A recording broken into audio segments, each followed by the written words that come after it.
அனைவருக்கும் வணக்கம். இன்னைக்கு என்ன பார்க்க போறோம்னா, நேற்று சொல்லியிருந்தேன்ல, வாக்கு சேகரிக்கும் போது பொதுமக்களாக இருக்கட்டும், இல்லை கட்சி நிர்வாகிகள் ஒரு சிலர் என்கிட்ட கேள்வி கேட்டாங்கன்னு சொல்லி. அது இந்த கேள்வி என்னன்னா, சுயேட்சையா ஏன் போட்டி போடுறீங்க? போட்டி போட்டு ஏன் கட்சியோட ஓட்டை பிரிக்கிறீங்க? நீங்களும் ஏதாவது கட்சிக்கு ஆதரவு கொடுக்கலாம்ல அப்படிங்கிற மாதிரி கேட்டிருந்தாங்க. இதுல என்ன ஒரு முரண்பாடுகள் இருக்குன்னா, இப்ப நிற்கிற ரெண்டு கட்சியுமே வந்து தமிழ்நாடு முழுவதும் 234 தொகுதியிலும் போட்டி போடும். பாமகவும் இதுக்கு முன்னாடி கிட்டத்தட்ட அதாவது 3 முறை கிட்டத்தட்ட 15 வருஷம் சட்டமன்ற உறுப்பினர் இருந்திருக்காங்க. அதே மாதிரி திமுகவும் 3 முறை இருந்திருக்காங்க சட்டமன்ற உறுப்பினர். இப்ப தாவேக போட்டி போடுறாங்க. அவங்களும் எந்த அளவுக்கு அந்த கேண்டிடேட் நல்லதை வேலை செய்வாருங்கிற ஒரு கேள்வி இருக்கு. நான் பேட்டி கொடுத்ததே பார்க்கல. ஒரு சட்டமன்ற உறுப்பினர் பொதுமக்கள் வந்து பேசணும், ஏதாவது பிரச்சனை பேசணும், என்ன மக்கள் பிரச்சனை பேசினாரு ஒரு கேள்வி இருக்கு. அப்படிங்கும்போது இவங்க 3 பேருமே எந்த அளவுக்கு மாற்றத்தை கொடுப்பாங்க அப்படிங்கிற ஒரு கேள்வி இருக்கு. அதாவது ஆல்ரெடி இருந்தவங்க இப்ப புதுசா வந்தவங்க. பாமகல 15 வருஷம் எம்எல்ஏ இருந்த ஜி.கே. மணி அவர்கள் வந்து அவரு என்னென்ன பணிகள் நலத்திட்ட பணிகள் செஞ்சிருக்காரு, மக்கள் பிரச்சனை சரி பண்ணிருக்காருன்னு ஒரு கேள்வி இருக்கு. இந்த பக்கம் பாத்தீங்கன்னா திமுக நிக்கல, காங்கிரஸ் நிக்கிறாங்க. காங்கிரஸ்ல யாரு நிக்கிறாங்கன்னா திரு ஜி.கே. மணி அவர்களோட பையன் திரு ஜி.கே.எம். தமிழ்குமரன் நிக்கிறாரு. அவருக்கு வந்து இந்த தொகுதியில ஓட்டு கூட கிடையாது. அவர் மேடூர் சரம் தொகுதியில ஒரு ஓட்டு இருக்கு. தமிழ்குமரன் வந்து அவர் 2010 வந்து பெண்ணாக இடைத்தேர்தலில், அதாவது பெரியண்ண இறந்த பிறகு இடைத்தேர்தலில் அவங்களோட பையன் இன்பசேகரன் அவர்கள் திமுக அவரோட வந்து தோத்துருக்காங்க பாமக சபை போட்டிட்டு. பாடி செல்வம் அவர்கள் வந்து 2021 ஜி.கே. மணிக்கு வந்து டம்மி வேட்பாளராக போட்டிருந்தாரு. இந்த முறை அவரே வேட்பாளராக வந்திருக்காரு. இவர் வந்து பஞ்சாயத்து தலைவராக இருந்திருக்காரு பாடி பஞ்சாயத்துல. இவர் இருந்திருக்காங்க, அவங்க வைஃப் இருந்திருக்காங்க, அதே மாதிரி சொந்தக்காரங்க 2 பேர் கிட்டத்தட்ட 20 வருஷம் அவங்க கட்டுப்பாடுலாம் இருந்திருக்கு போல பாடி பஞ்சாயத்து. ஒரு சின்ன பஞ்சாயத்து, அது ஒரு பெரிய பஞ்சாயத்துலாம் கிடையாது. எந்த அளவுக்கு வளர்ச்சி கொடுத்தாங்க ஒரு கேள்வி இருக்கு. அந்த பகுதி மக்கள்கிட்ட கேட்டா நமக்கு நல்ல விளக்கம் தெரியும். இவங்க 2 பேருமே வந்து பெண்ணாகர் தொகுதியில் இருக்கிற மக்கள் பிரச்சனை பேசினாங்கன்னு ஒரு கேள்வி இருக்கு. முக்கிய பிரச்சனைன்னு பாத்தீங்கன்னா பொருளாதார பிரச்சனை. இப்ப நம்ம பகுதியில் வாழ்ற மக்கள் எல்லாருமே வந்து இங்க இருந்து இடம்பெயர்ந்து வேலை செய்யறவங்க. இப்ப சென்னை ஆகட்டும், கோயம்புத்தூர் ஆகட்டும், பெங்களூர் ஆகட்டும், ஹைதராபாத் ஆகட்டும், வெளியில வேலைக்கு போய் தான் நம்மளோட வாழ்வாதாரத்தை பெருக்க வேண்டியது இருக்கு. அது செங்கல் சூழல் வேலைக்கு, விவசாய வேலை, கட்டட வேலை, இது மாதிரி வேலைக்கு தான் போயிட்டு இருக்கிறோம். இந்த இதுக்கு அவங்க என்ன திட்டங்கள் வச்சிருக்காங்கன்னு ஒரு கேள்வி இருக்கு. அடுத்து கல்வி. பெண்ணாகர் சட்டமன்ற தொகுதி பார்த்தீங்கன்னா 68 விழுக்காடு தான் கல்வி அறிவு இருக்காங்கன்னு சொல்லியிருக்காங்க. அப்படிங்கும்போது இவங்க எந்த அளவுக்கு இதுக்கு முன்னாடி 15 வருஷம் என்ன பண்ணாங்க, இவங்க ஒரு 15 வருஷம் இவங்க என்ன பண்ணாங்க, 30 வருஷம் என்ன மாற்றத்தை ஏற்படுத்திருக்காங்க ஒரு கேள்வி இருக்கு. இது மாதிரி காங்கிரஸும் இருந்திருக்காங்க, அவங்க மட்டும் என்ன பண்ணிருக்காங்கன்னு கேள்வி இருக்கு. ஏன்னா மற்ற பகுதிகள்லாம் வந்து 80% மேல கல்வி அறிவு இருக்கும்போது பெண்ணாகர் சட்டமன்ற தொகுதி முடியும் 68 விழுக்காடுல இருக்குது ஒரு கேள்வி இருக்கு. அப்ப எந்த அளவுக்கு கல்வி அறிவை அதிகப்படுத்திருக்காங்க. மலைவாழ் மக்கள் வந்து பெருசா அவங்க கல்வி அறிவு அவங்க கொடுக்கலன்னா பாதி பேர் இடையிட்டு இருக்காங்க. சில பகுதியில் இன்னுமே பள்ளிக்கூடம் கிடையாது, மலைப்பகுதிகள்லாம். அதே மாதிரி சாலை வசதி கிடையாது, குடிநீர் வசதி கிடையாது. பெருசா இவங்களோட வளர்ச்சிக்கு அவங்க எதுவுமே பண்ணல. மலையாள மக்களுக்கு என்ன செஞ்சாங்க அப்படின்னு ஒரு கேள்வி இருக்கு. அது வந்து மருத்துவம்னு பாத்தீங்கன்னா நம்ம பகுதியில நாய்க்கடிகளுக்கு சில இடங்கள்ல மருந்தே கிடைக்கிறது இல்லை. ரேபிஸ் நோயெல்லாம் வந்திருக்கு. அதே மாதிரி பல மலைவாழ் கிராமங்களுக்கு வந்து இன்னுமே ஆரம்ப சுகாதாரம் எல்லாம் அமைக்கவே இல்லை.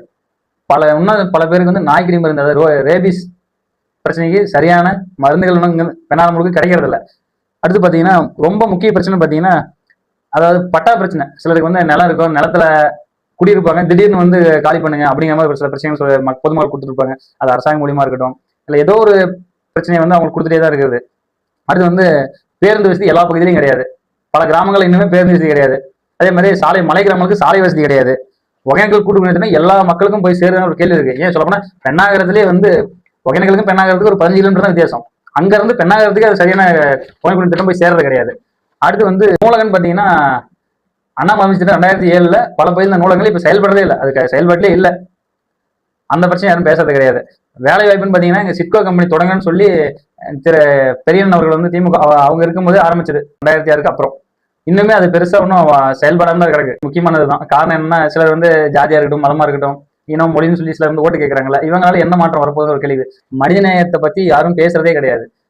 சில அரசியல்வாதிகள் கூட இந்த பகுதியில் இந்த ஜாதி அதிகமா இருக்கு, இந்த ஆட்களை வந்து போட்டியிட வச்சா அந்த ஓட்டுகள் வாங்கி நம்ம ஜெயிச்சிடலாம், ஜெயிச்சு சட்டமன்றத்துக்கு போயிடுவாங்க, அவங்களோட கட்சியோட வளர்ச்சி பெருக்குவாங்களே தவிர இங்க இருக்கிற பொதுமக்கள் பிரச்சனை பேசுவாங்களான்னு கேள்வி இருக்கு.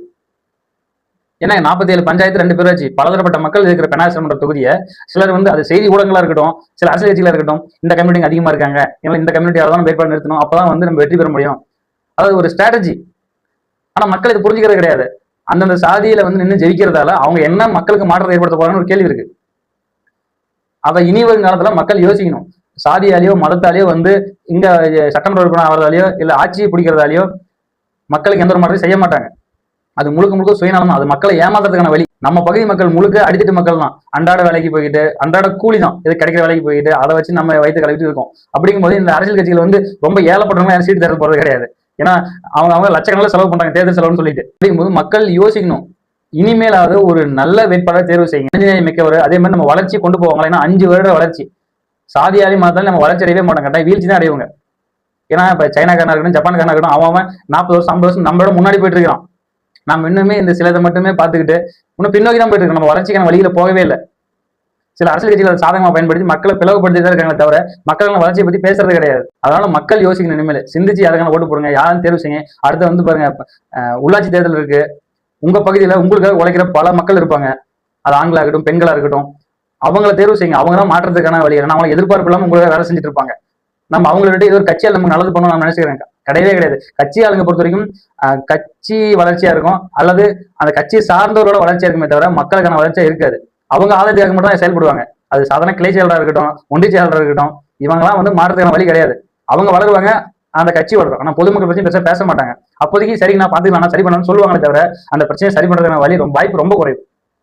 அதனால இனிமேலும் யார் நமக்கு வளர்ச்சி கொடுப்பாங்க, அது யாரா இருந்தாலும், அது எந்த ஜாதியாக எந்த மதமாக இருக்கட்டும், நமக்கு தேவை கிடையாது. நம்ம மக்களோட வளர்ச்சி தான் முக்கியம். அந்த அடிப்படை பிரச்சனையை சரி பண்றதுக்கான சரியான ஆளா இருப்பாரா, தீர்வு கொடுப்பாரா? அது ஏன்னா 5 வருஷம் நம்ம ஆள போறவங்க ஒரு சட்டமன்ற உறுப்பினர் தான். நம்ம சரியான தேர்வு செய்யாதால மேலும் மேலும் பின்னோக்கி போயிருவாங்க. சட்டமன்ற போய் நமக்கு தெரியாம பேசுவாரா, நம்ம ஊர் பிரச்சனை எனக்கு தெரியுமா அப்படிங்கிற ஒரு கேள்வி தான் இருக்கு. எந்த ஒரு வேட்பாளர் நீங்க தேர்வு செஞ்சாலும் ஆராய்ச்சி தேர்வு யோசிச்சு ஓட்டு போடுங்க. ஏன்னா ஒவ்வொரு ஓட்டும் முக்கியம். இனி வரும் காலங்களில் சிந்திச்சு ஓட்டு போடுங்க. இந்த தேர்தல் நான் போட்டிட்டதுக்கு காரணமே வந்து மக்களுக்கு விழிப்புணர்வு ஏற்படுறதுக்காக தான். ஏன்னா தேர்தலுங்கிறது 2 கட்சியோ 3 கட்சியோ சம்மந்தப்பட்டது கிடையாது. 25 வயசுனா யாருனாலும் நினைக்கலாம், நீங்க நினைக்கலாம், நான் நினைக்கலாம், யாருனாலும் நினைக்கலாம். எல்லாருமே அரசியலுக்குள்ள வந்தா மட்டும் மாற்றத்தை ஏற்படுமே தவிர 2 கட்சியில நம்பறதால எந்த ஒரு பிரயோஜனமும் கிடையாது. ஏன்னா நம்ம அன்றாட பிரச்சனை நம்ம வந்து ஒரு அரசியலோட போய் கேட்டுட்டு தான் இருப்பாங்க. அது பிடிஎஃப் இருக்கட்டும், தாலுகா இருக்கட்டும், அவங்க எல்லாம் செவி சாய்ப்பாங்களா, செவி சாய்க்க மாட்டாங்களா?